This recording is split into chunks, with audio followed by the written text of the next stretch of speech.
You're listening to MedX, the Medical Extrusion Podcast. Presented by U.S. Extruders. Extrude with confidence. Custom extrusion equipment designed for you and your application. Welcome to the MedX Podcast. I'm Steve Maxson. Today's discussion is focused on early stage medical device development, and our guest is Jordan Mykleby, Vice President of Merge Medical Design Studios with offices in Nashville, Tennessee and Houston, Texas. Merge Medical designs, engineers, and prototypes early stage medical devices. Jordan, thanks for joining us today. Yep, Steve, thanks for having me. I'm pumped to be here. Great. Jordan, to start off, please tell our listeners the story behind how Merge Medical started, how and why you got where you are today. Merge is a creation, it's a venture studio model where we pair engineering development services with business development services to service early stage technologies to give them a better chance at commercial success. And really, I helped create the concept based on my own experience as a co-founder of a medical device company. We were developing a vascular access device. It's called Lineus Medical. It's a safe break device. And we raised $1 million in our seed round, and we really couldn't find the right development partner. So we got no quotes several times. I think 7 to 10 times we were getting no quotes from these contract manufacturer and development groups. We were two young founders, and we didn't really know where to go. So we ended up going to a kind of a stage gate partner that claimed to be a manufacturer, but we ended up wasting a lot of time and money because they were the only ones that would take our business. And so that happened in 2015, and really I've been frustrated with the early stage process, and what those technologies really need is a lot.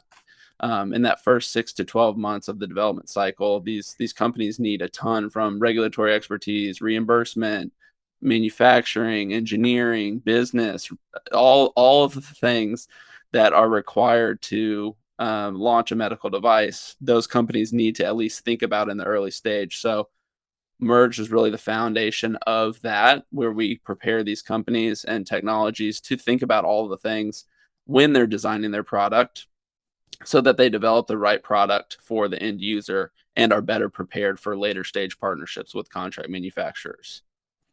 Excellent.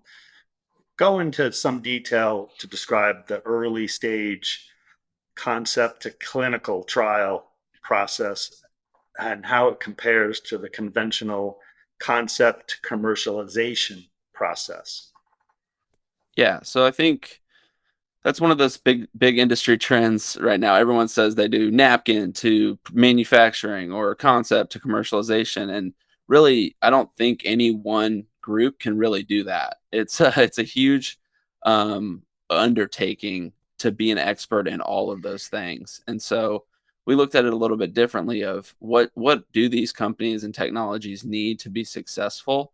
And what we thought was that early stage up to either preclinical testing or an acute or chronic animal study. So that's really what we mean when we say concept to clinic. Is we're doing everything from the early stage design feasibility and market viability and really rolling out those design features and user requirements all the way up to that first preclinical testing to really see if the design is worth its salt. Okay. How are the early stage projects typically funded? Is it through individual investors, angel investors, or venture capital? Yeah, it's a smattering of all the funding sources. So we've got some grant funded projects, either state or federal grants, hospital funded, so research institutions that are funding innovation, angels and VCs and private investors, but also a lot of them are self-funded. And so part of our process is to help get them ready to where they can take on either federal, state, or private funds. And so our business design and business strategy services help gear them up for an investor presentation, a pitch to either angel investors, their friends and family, and really think about the opportunity past like, this would be amazing if this existed, and really framing what that is. When you look at the traditional concept to commercialization process in medtech manufacturing, it's complex to manage and execute. Projects are often not on time and there's scope creep. Merge Medical has identified a problem with this traditional process, and you call it the innovator's gap. Describe to our listeners what you mean when you refer to the innovator's gap and how Merge closes that gap to successfully bring products to market. Yeah, totally. Yeah, so a lot of innovators we've found, they come with, and this can be, startup teams, 1 to 3 people, or even clinician with an idea, or some orphaned IP in a university or hospital system. There's been a need, clinical needs been identified, and there's a proposed solution how that could go attacking that need. But to get from where that proposed solution is ready to even address that need in the slightest, there's a huge gap. And so really that's what we mean when we say innovators gap is there's so much work to do and to things to figure out before it really can go into advanced development.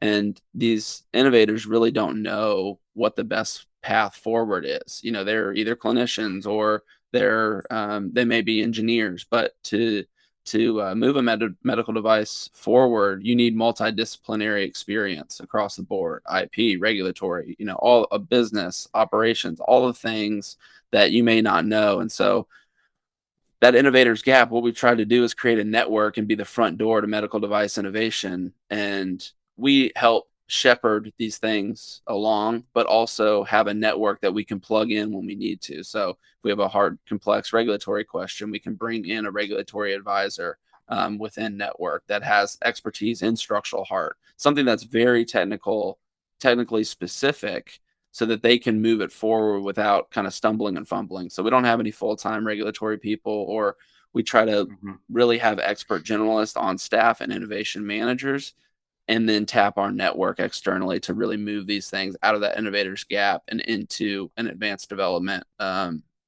cycle. Okay. For contract manufacturers that have broad design services and scalable manufacturing capabilities, these companies typically compete at all phases of the product life cycle. And the commercialization or high volume production, that's the gravy, right? Maybe you on a high value structural heart, neurovascular, electrophysiology application or therapy, maybe you have a 3-year, 5-year supply agreement that you agree to. You have forecasts, minimum order quantities, lead times, and it gives you some revenue visibility going forward. How do you look at the business model from a commercial standpoint? I'm a commercial guy, so that's why I'm asking. Yeah. And maybe the pipeline, are your sales pipeline compared to a full-scale contract manufacturer, are you picky about what projects, therapies, applications that you take on, and maybe try to avoid some of the commodity type applications? How do you look at that from a business model standpoint commercially? Sure. So there's a ton there that we can unpack. We're dipping into industry trends here and kind of how we fit onto the value chain. But we have a phased approach. I'll answer this first off, and as far as like business model of Merge, we have a phased approach of 3 different phases that we run. And so we're not really picky on the first phase, because we truly are a service provider, and we want to provide value to the industry to move technologies that need to be fostered and need to be in healthcare so they can actually impact care, because our healthcare system is beyond broken, and that's a topic for another day. But we believe that these technologies, the hurdles are so tall that if we can provide just a little bit of incremental support, we may be able to push them over that first hurdle to get them downstream, and then that maybe actually impacts care, 5 to 10 years down the road, whatever the time horizon may be. So that first couple phases we're not super picky on. The later stage phase where we're really potentially investing in these companies, putting our own resources into them, really that venture studio model, we will be picky, and we have to make sure that the team is right, and B, that the technology is right for us and our core expertise, so we can add value to it. So that kind of breaks down our 3-phase process. Is the first phase is, should you do this? The second phase is, how are you going to do it? The engineering and design and execution of it from a business standpoint. And then the third phase is, who's going to do it? And that's contract manufacturers, partners, who's going to fund it, and who's going to run the team. Is the team that we have in place good, or do we need to augment that with an experienced CEO or experienced technical expert? Okay. And then, going to go back to kind of answering how we fit onto the value chain too, which I think was kind of hidden in that question that I'd love to tap on too. And contract manufacturers, you mentioned the gravy. They want the gravy. They're focused on the gravy. Like, that is their primary goal. The only reason they're dealing with early stage development is so they cross their fingers and pray that it turns into the gravy, or hopefully it will be the gravy one day. Yeah. So really, instead of having them spend a lot of resources when these ideas are very messy and gray, we want to augment those contract manufacturers and be really the first channel of their sales pipeline, so they can come to Merge, look at our portfolio, and potentially be interested in what we've been developing and partnering with industry to help develop. And so they can manage their resources and augment their resources by using Merge as that first leg of the commercialization relay race, and we can kind of bolt on to their pipeline, if you will. Okay. Does it ever create, since the larger contract manufacturers, the gravy is the prize? Yeah. There might be situations where they're aggressive on the front end, maybe amortize NRE or some work on the piece price, or the catheter piece price, for instance. Do you find yourself competing at that level where they kind of are really aggressive commercially on the front end so that they can get the back end, get the business on the back end? Totally.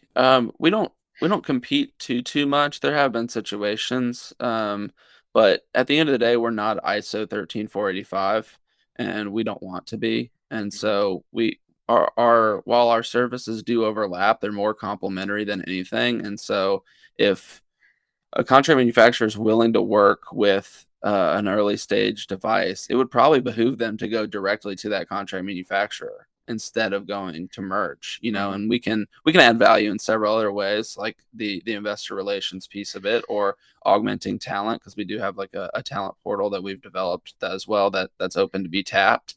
And so we can add value in different ways than just the engineering piece of it. So I would honestly recommend that and if we're competing on piece price, they need to go ahead and move forward with the contract manufacturer, because that's a good partnership that they've got going on right there. Right. Walk us through some of the best practices in regards to design transfer. In other words, once Merge Medical is finished with the clinical stage, are you transferring to a contract manufacturer that has scalability, or that could take it to commercialization? And how does the fact that within that design transfer process that you're not ISO 13485, does that impact anything from a regulatory standpoint in relation to design transfer? Yeah, it's a good question. I wouldn't say any design transfer is clean. So we've got processes that make it as clean as possible, but as you're probably aware, it's a messy job to transfer everything over and debrief it. So what we've constructed is basically a technical packet that is kind of a design history file light, if you will. It's not ready to be audited by any regulatory bodies by any means, but it's a history of the design, and also the decisions from the business side that were made at each impact point. So they come with a technical packet, as well as like a request for proposal packet that breaks down everything that a contract manufacturer would actually want to quote. And it kind of gives an inside edge to the contract manufacturer as well, because we know what they want, and we're putting it on a T for them for the technology. And so that RFQ packet is super, super helpful to contract manufacturers, and they love working with us because it comes really well defined, and also we know how to speak that language, and so some of the questions get answered really quickly. It leads to more accurate and more efficient quoting. And so we pair the RFQ package, which is an overview of what the next phases are, where the technical hurdles are and where we left them off, any results that we saw in testing, why we made the certain design decisions, and what we would improve if we had endless resources or expanded capabilities. Mm-hmm. And so we pair that RFQ with the technical history packet of all the device breakdown, where we got all the components from, and zip all that up in a transfer process. And that happens over several weeks and sometimes months, depending on readiness. Okay. Are there scenarios where you transfer directly to a medical device OEM instead of a contract manufacturer? Yeah, there's a couple that we've actually helped support a license agreement directly to an OEM or a strategic manufacturer. We've got one that we're working on right now that just it fits in a portfolio and more nicely, and this company could not be a standalone company around this solo product. And so there are opportunities where we've helped both outline and outreach to strategic partners or OEMs to connect technology directly to an OEM situation. So we've trying to think if we have any. I don't think any have gone through directly to an OEM yet, but we're working on one directly. Those are hard to get the stars to align on, for sure. We're seeing a lot of OEMs want later and later and later stuff and more proven, and we'll sit in the nosebleeds until we're ready to move to the courtside seats. Yeah. Awesome. Jordan, I really enjoyed our conversation, and thanks for joining us at the MedX podcast today. Yeah, thanks, Steve. I loved it. Excellent. Thank you for listening to MedX, the Medical Extrusion Podcast, presented by US Extruders. Please subscribe to make sure you're getting the latest episodes. All links are available in the show notes.